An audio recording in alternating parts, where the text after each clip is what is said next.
दुलाराय बर' फरायसा आफाद दाजेन सम 1967 इं मायथाइनि 15 फेब्रुवारि समावहाय लेङाइ आफादगिरि महरै थिसनजादोंमोन दा समाव बिथाङा सासे हिस्ट्रियान आरो अइल इन्डियानिफ्राय बिथाङा आजिरा मोनदों सोनाब बंग'नि सासे बर'नि मैखोम सुबुं हिराचल नार्जारि बड'लेण्ड सुरक्षा मन्चनि आफादगिरि जनरलाल बसुमतारी बिथाङा रिटायार्ड INS बेनि उनावहाय अल आसाम ट्राइबेल संघनि आगुनि आफादगिरि आरो सासे लिरगिरि लोगोसे समाज सिबियारि रन्जित बरगयारि आरो बर'नि गांनाय उखैनाय थामोन थागौ आथिखालाव खौरां बिजोङाव आसामनि खौरां बिजोंफोराव दाथियै लिरगासिनो दङ चेलेन्ज खालामगासिनो दङ बिथाङा जाबाय डक्टर दिननाथ बसुमतारी बिनि उनाव बिजनी बिहारनि आगुनि MLA मुंशी रमेश कुमार ब्रह्म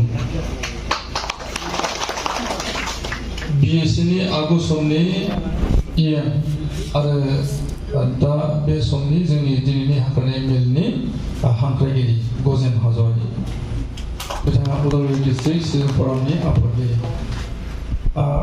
बर' रावखौ जथुमनि गाहाय नेहाथारि आनन्दराम औवारि प्रिन्सिपाल सेक्रेटारिमोन बिथाङा BTC नि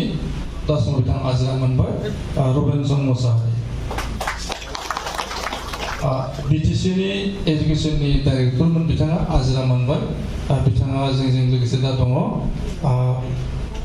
रबिचन्द्र बरगयारि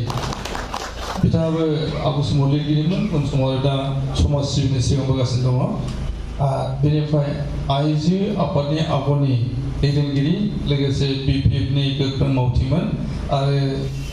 आखाइ इसाननि बुंनो बिथाङा सिम्बल बर' जातिनि मालती रानी नार्जारि बेनि उनाव DFO मोन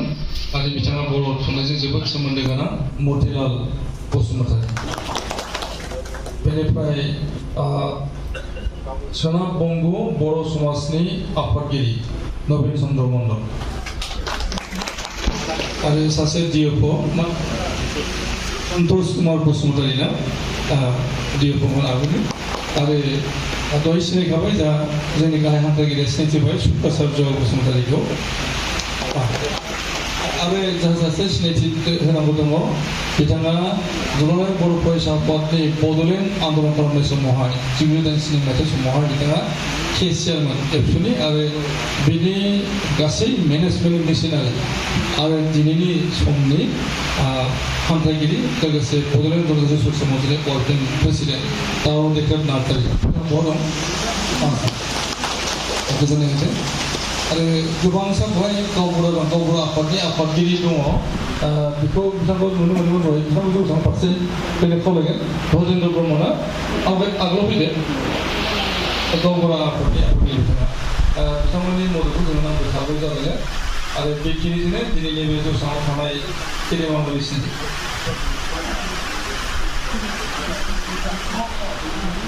जोंनाव आरो गोबांसा माबा दङ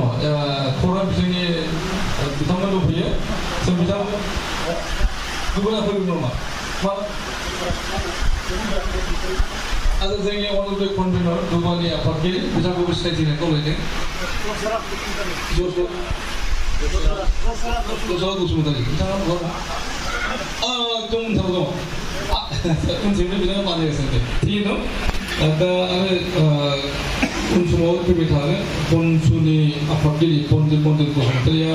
फैगासिनो दं बिथाङा क'क्राझार कलेजाव फैगौ 8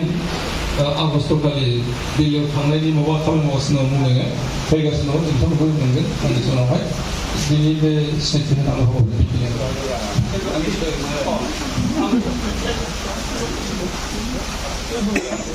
आच्छा आंनि सिनायथिखौ होजानो लुबैदों नालाय आं राजेन बसुमतारी बर' रावखौ जथुमनि आफादगिरि दिनैनि हांख्रायगिरि गोजोन्थों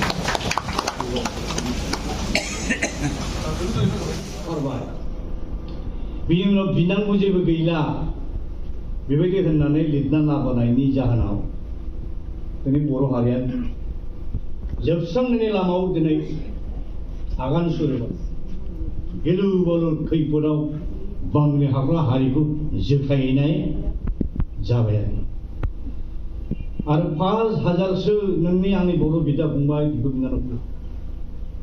मुंख्लं जालांलायनायनि गेजेरजों जि सौसे बड'लेण्ड जों मोननो हाबायमोन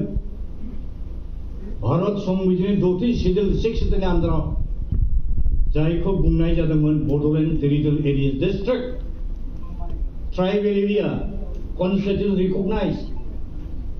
आरो बे बड'लेण्डखौ सालायनो थाखाय मोनसे गभर्नमेन्ट बे गभर्नमेन्टखौनो बुंनाय जादों बड'लेण्ड टेरिटरियेल काउन्सिल दा बे बिटिसिनो जिखिनि पावार एन्ड फांसन इन्डियान पार्लियामेन्टनि मोननै हाउसआ बिटिसि एक्ट 2003 44 एक्टखौ पास खालामनानै जे अट'नमि जि पावार एन्ड फांसन होबायमोन 40टा डिपार्टमेन्ट ट्रान्सफार जाबायमोन बेखौ दिनै नैबे गोदान एकर्डनि गेजेरजों आसाम गभर्नमेन्टआ लांफिनजोबनायनि बिराद गिथाव टेरिबल डेडलिएस्ट most damaging माखासे एक्शन प्लेन कनस्पिरेसि लागासिनो दं आरो बिटिडिआव गासै 3079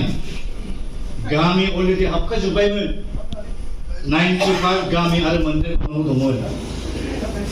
नाथाय बे गोदान एकर्डनि गेजेरजों मा जानो थांगासिनो दं बे 3079 मोनखानाय गामिफोरनि गेजेरनिफ्राय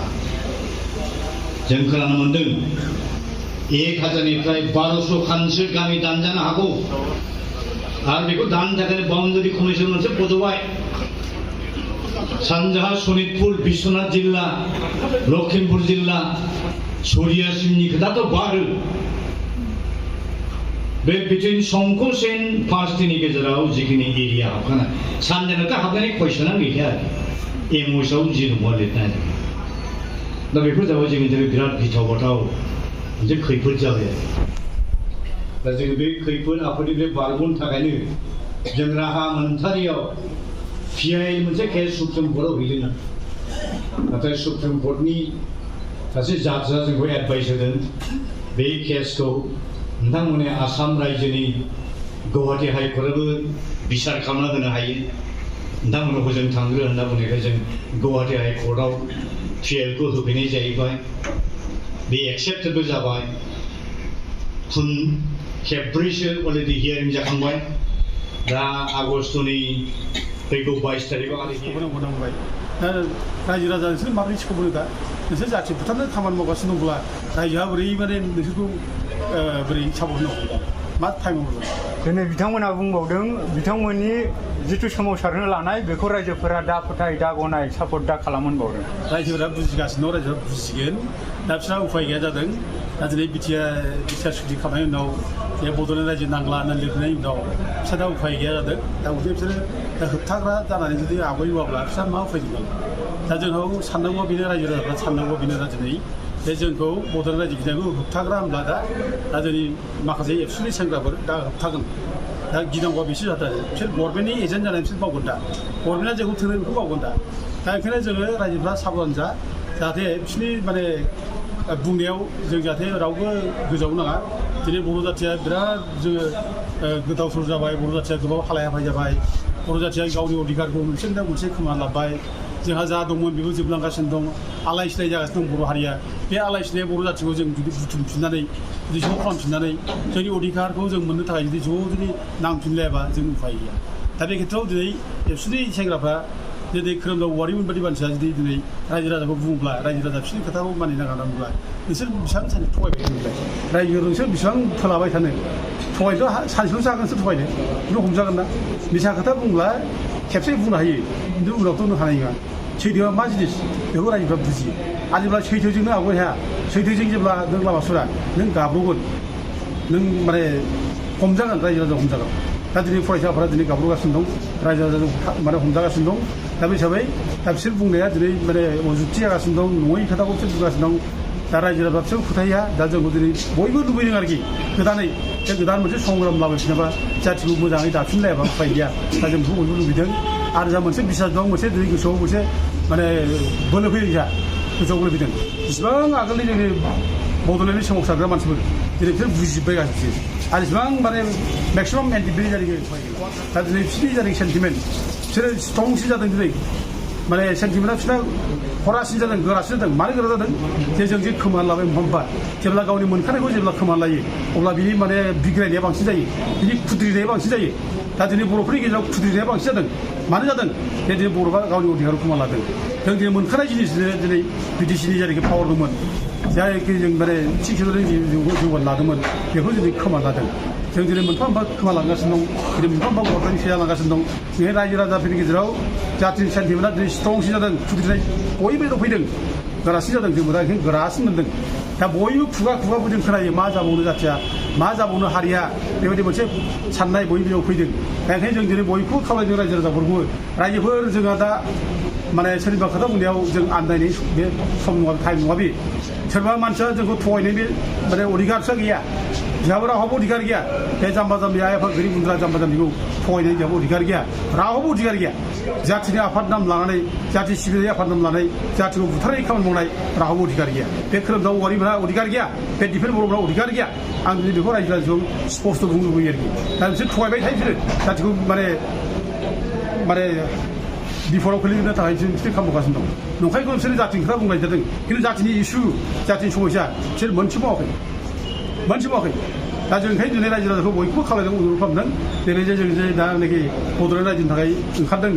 बयबो जे ओंखारफिनदों बेयाव जों बयबो ओंखारफिनलायनांगौ आरो जों खोब माने ब्रिलियान्टलि जोंनि जायनाखि बड'लेण्ड रायजो बिग्राफोर बिसोरबो जाहाथे मोजाङै मोजां माने सुस्थ' मेलेमजों सुस्थ' साननाय हनायजों जों जाहाथे बड'लेण्डनि थाखाय जों बयबो जाहाथे खामानि मावलायलायो जाहाथे जोङो माने थगाय थुसि खालामनाय जों माने नङै बाङै माने खामानिफ्राव जों इनभल्भ जानो नाङा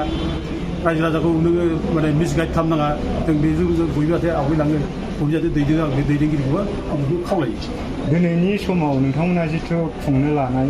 नेसनेल सेमिनार कनभेनसन बेयाव गमामायैनो बाहागो लाफैदों नामा माखासे दैदेनगिरिफोरा गोबां मानसि बाहागो लाफैदों गोबां मोजां मानसि दङ मिटिङाव दा नामखौ जों बुंलायजोबनो हाया गोबां गियानि मानसिफ्रा जोङो दा माने जोंखौ सापर्ट खालामदों आरो जों गोबां जोंनि गेजेराव बर'नि गेजेराव मोखां गोजोंफोर IAS IPS अफिसारफोर दङ बिसोरबो जोंखौ माने सापर्ट खालामदों नोंसोर मावबाय था नोंसोर दैदेनलांबाय थादों मोजाङै जों माबा मोनसे खारनाव ओंखारनो हाया जानांगौ खिन्थु जों सापर्ट खालामो